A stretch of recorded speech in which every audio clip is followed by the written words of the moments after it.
बोला कि कौशाम्बी का नाम पूरे देश में ट्रेंडिंग चल रहा है। जी। और एक सांसद के नाते होने के नाते मैं ये कहूँगा कि ये जो ट्रेंडिंग शब्द है, एक अच्छे संदर्भ में चलता अगर कौशाम्बी का नाम, जी। तो हमारे लिए गर्व का वो होता। हुँ। लेकिन एक बहुत बुरे घटना को लेकर के जिस तरीके से राजनीति सरकार के द्वारा और पुलिस प्रशासन के द्वारा कार्रवाई जो हो रही है, उस तरह से अगर ट्रेंडिंग चल रहा है ये, तो ये बहुत दुर्भाग्यपूर्ण है। क्या मानते हैं कहीं न कहीं पुलिस प्रशासन पर या लापरवाही है या यूँ कहें कि प्रशासन पर दबाव भी था, ऐसा कुछ मानते हैं आप? देखिए, ये घटना को 2 हफ्ते से ज़्यादा हो गए। जी। तीसरा हफ्ता चल रहा है और जब उस समय हुआ था, हुँ। तो ये केस को एक केस की तरह हैंडल किया जा रहा था। हुँ। जब हमने देखा कि सरकार के लोग ट्वीट के माध्यम से हुँ। या फ़ेसबुक के माध्यम से, सोशल मीडिया के माध्यम से इन्वॉल्व होने लग गए बड़े-बड़े मंत्री, तब इसमें राजनीतिक रंग घुलने लग गया। जी।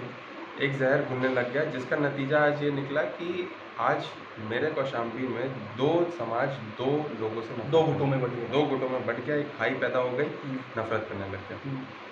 अगर इसको केस के दायरे में रख कर के उतने ही माध्यम से पुलिस के ऊपर छोड़ दिया जाता, हुँ। और मैंने पुलिस कप्तान से कुछ समय बात की थी और कहा था कि निष्पक्ष रूप से बिना किसी दबाव से इस पे कार्रवाई हो जाए और जो भी आरोपी है उसको दोषी को पाया जाए और उसको सज़ा दी जाए जी। और ये सबके सामने रख दी जाती, हुँ। तो ये केस आगे नहीं बढ़ता। हुँ। लेकिन आज दुर्भाग्य ये है कि जिस तरीके से चाहे वो लाठीचार्ज करवाया गया हो, हुँ। चाहे वो उसके बाद जितने भी मंत्री इन्वॉल्व होकर के आए, ट्वीट के माध्यम से, सोशल मीडिया के माध्यम से या फिर इधर आकर के राजनीतिक रंग देने का काम किया। आज कौशाम्बी का जो ट्रेंडिंग चल रहा है, बहुत गलत अवसर में चल रहा है, स्वरों में चल रहा है, बहुत बुरे स्वरों में चल रहा है। जी। ये बहुत दुर्भाग्यपूर्ण है। क्या मानते हैं कि जैसे समाजवादी पार्टी का एक स्लोगन है और वो मानते हैं पीडीए। तो वहाँ पे कुछ लोग थे जो जिनसे मैंने बात की तो बोल रहे थे कि पीडीए का मतलब है पंडित, दलित और अल्पसंख्यक। क्या कहना चाहते हैं इसमें? देखिए, पीडीए का तो हमेशा पीढ़ का मतलब पिछड़ा ही था, हुँ। पिछड़ा ही है और हुँ। पिछड़ा ही रहेगा। जी।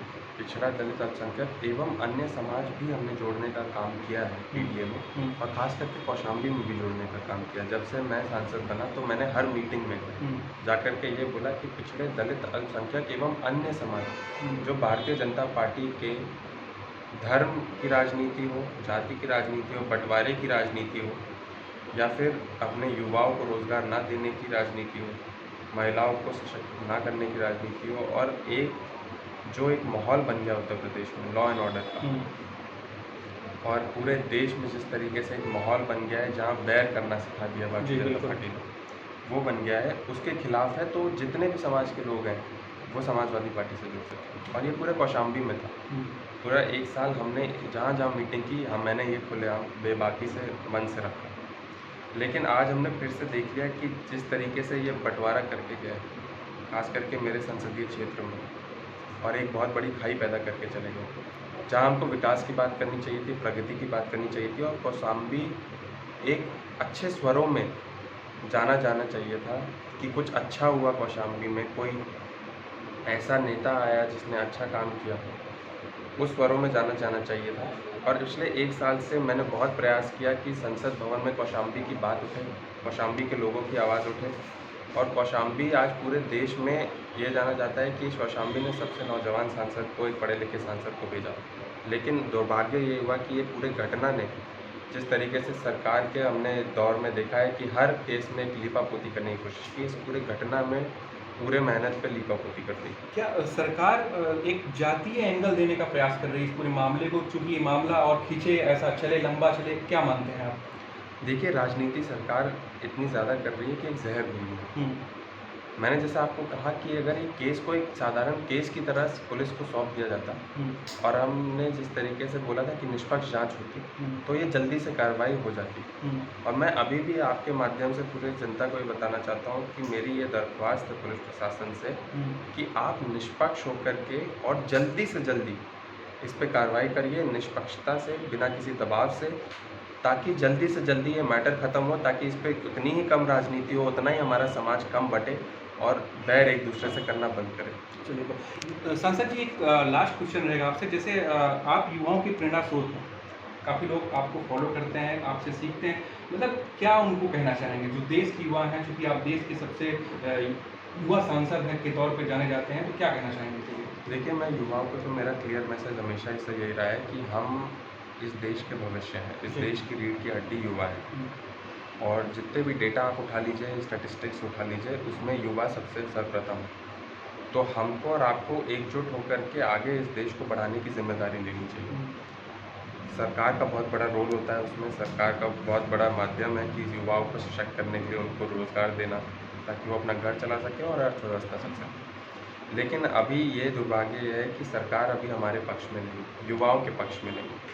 हम तो विरोधी पार्टी से आते हैं तो हमारे तो पक्ष में नहीं रहेगी, लेकिन हमारे युवाओं के पक्ष में भी सरकार नहीं है। नहीं। बेरोज़गारी आज हमसे कई लोग मिल के जाते हैं, रोज़गार के लिए पूछ कर जाते हैं। हमारे मुँह चुप रह जाते हैं, क्योंकि रोज़गार है ही नहीं। अगर आपको मौका मिला तो आप युवाओं के लिए क्या करेंगे? देखिए, हमको सबसे पहले युवाओं को सशक्त करने के लिए उनको रोज़गार देना पड़ेगा। रोज़गार के बिना, कमाई के बिना इस ज़िंदगी में कुछ नहीं है। अगर कोई सुबह उठ कर के उसके पास कोई काम नहीं है, तो वो सिर्फ़ साँस ले रहा है, वो जी नहीं रहा है। जी। तो मेरा यही सरकार से भी यही मेरी रिक्वेस्ट है कि रोज़गार पैदा करने के लिए हुँ, या तो कोई इंडस्ट्रीज़ का वो करें या फिर पक्की नौकरी देने के लिए, जो बहुत बड़ी लड़ाई चल रही है, पक्की नौकरी देने का काम करें ताकि लोग सशक्त हो सकें, लोगों का घर चल सके और युवा जो आज इतना बड़ा डिप्रेशन का शिकार भी हो गया है, उस डिप्रेशन से निकल सके और अपने परिवार को सँभाल सके। यही विकसित भारत होगा, यही आत्मनिर्भर भी भारत होगा। जितने उनके नारे हैं, उनके नारे तो मन से अच्छे लगते हैं लेकिन धरातल में बिल्कुल ज़ीरो हैं। जैसे जातियों की बात की जाती है, हर जाति के का अपना-अपना नेता है, हर दल में नेता है जाति को। तो क्या लगता है आप जाति को कितनी वरीयता देते हैं और जाति के नाम पर वोट लेना या जाति के नाम पर किसी नेता को चुनना कितना सही है? मान लीजिए। देखिए, मैं गर्व इस बात का करता हूँ कि मैं दलित समाज से आता हूँ, जी। जिस पे कोई दो राय नहीं है। लेकिन मैं जात के नाम पे वोट नहीं माँगता। जी। मैं अभी भी मेरे घर में जो लोग मिलने आते हैं, तो वो हर जात, हर धर्म के लोग आते हैं, मैं पूरा नाम भी नहीं पूछता हुँ, हूँ। जहाँ मेरी मदद हो सकती है, जहाँ तक मेरी पहुँच है, मैं मदद करने का काम करता हूँ, जी। चाहे चिट्ठी के माध्यम से, चाहे फ़ोन के माध्यम से। और मेरी बस यही है कि युवाओं को आगे बढ़ाना है, युवाओं को सशक्त करना है, क्योंकि युवा ही इस देश का फ्यूचर है। जी। और एक युवा अगर हर घर से खड़ा हो गया, तो पूरा घर सँभल जाता है। तो मुझे लगता है हर घर से एक-एक युवा को जोड़ने का काम करना चाहिए, कौशाम्बी तभी आगे बढ़ पाएगा और हमारे लोग, हमारे कौशाम्बी के सारे परिवार तभी आगे बढ़ पाएँगे। चलते-चलते एक क्वेश्चन लास्ट रहेगा आपसे कि बात की जाए कौशाम्बी की, तो कौशाम्बी में 2 विधानसभाएँ कुंडा और बाबागंज का ज़िक्र आता है। तो आप उसे कैसे देखते हैं? मतलब जो भी अभी जनप्रतिनिधि रहा है वहाँ पे पिछले दौर के, वो कभी क्षेत्र में गए या उनकी कार्यप्रणाली को देखते हैं आप और अभी कैसे है, अभी कैसे चल रहा है? देखिए, कुंडा बाबागंज है तो नदी उस पार, लेकिन है हमारे साथ जी। और हमेशा हमारे साथ होगा। हुँ, पिछले जनप्रतिनिधि जो थे, वो चाहे उसको अपना हिस्सा ना मानते हों, लेकिन मैं यकीन के साथ कह सकता हूँ, ये मैं हर मीटिंग में भी कहता हूँ और मुझे लगता है कि आप ज़िम्मेदार पत्रकार हैं, आप डेटा उठा कर देख लीजिए। जितनी बार मेरे ज़ुबान से कुंडा बाबागंज का नाम संसद भवन में उठा है, शायद उतना कौशाम्बी का नाम भी नहीं उठा होगा। कौशाम्बी की 3 विधानसभा सीट का।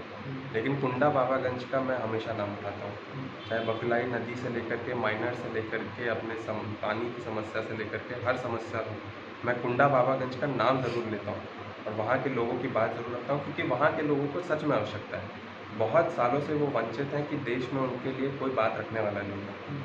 और वहाँ पे कार्य कराने वाला नहीं है। तो मेरी हमेशा मीटिंग वहाँ पे लगातार लगती रहती है, लोगों के बीच जाते रहता हूँ और जब भी सदन में जाऊँगा, हमेशा कुंडा बाबागंज का नाम लेता रहूँगा, ताकि वहाँ के लोग भी सशक्त हो सकें, उनकी बात भी पहुँच सके और उनके लिए भी काम सरकार करे। बहुत